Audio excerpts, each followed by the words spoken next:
दोस्तों, दिन रात कैसे बनते हैं, ये सवाल बहुत ज्यादा इंटरेस्टिंग है। सबसे पहले आपको बताते हैं कि हमारी पृथ्वी ब्रह्मांड के अंदर एक गोले के रूप में लटकी हुई है, जो दूर से सूरज के गुरुत्वाकर्षण के अंदर बंधी रहकर सूरज का चक्कर लगाती है। पृथ्वी के पास अपना खुद का कोई प्रकाश नहीं है। जो भी उजाला पृथ्वी पर आता है वह सूरज की ही ओर से आता है। इसलिए तो सूरज को पृथ्वी पर लोक देवता का दर्जा भी दिया जाता है। सूरज की वजह से ही पृथ्वी पर जीवन और जो भी पेड़ पौधे की प्रजातियां मौजूद हैं वो सब सूरज की देन है। अगर सूरज नहीं होता तो आज आप पानी पीते हैं वो भी नहीं मिलता, क्योंकि सूरज की गर्मी के बगैर पानी बर्फ के रूप में जम जाता। तो फिर आप जीवन की कल्पना तो छोड़ ही दीजिए। अगर ये कहा जाए कि हम सूरज पर ही जीवित हैं तो ये कोई गलत बात नहीं होगी।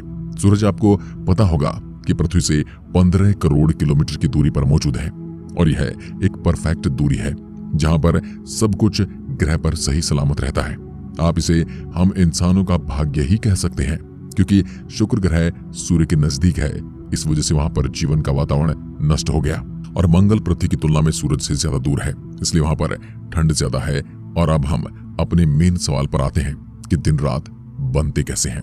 तो इस सवाल का सिंपल सा जवाब है कि पृथ्वी का जो आधा भाग सूरज की ओर होता है, जिस पर सूरज की रोशनी पड़ती है, उस साइड दिन रहता है, और जो भाग सूरज के बैक साइड में पड़ता है उस पर सूरज का प्रकाश नहीं जा पाता।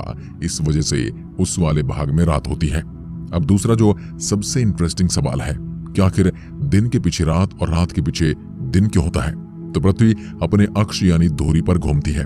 अगर विज्ञान की भाषा में कहें तो इसे परिभ्रमण काल कहा जाता है, और अपनी खुद की धुरी पर एक राउंड पूरा करने में पृथ्वी 24 घंटे का समय लेती है।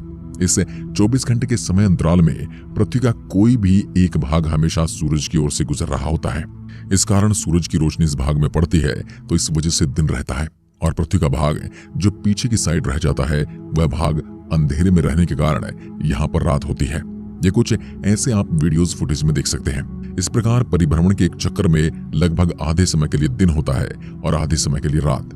तब दूसरा चक्कर आरंभ हो जाता है और इस प्रकार रात के पश्चात दिन और दिन के पश्चात रात रहती है। 24 घंटे के एक दिन रात को साधारण बोलचाल में एक दिन कहा जाता है।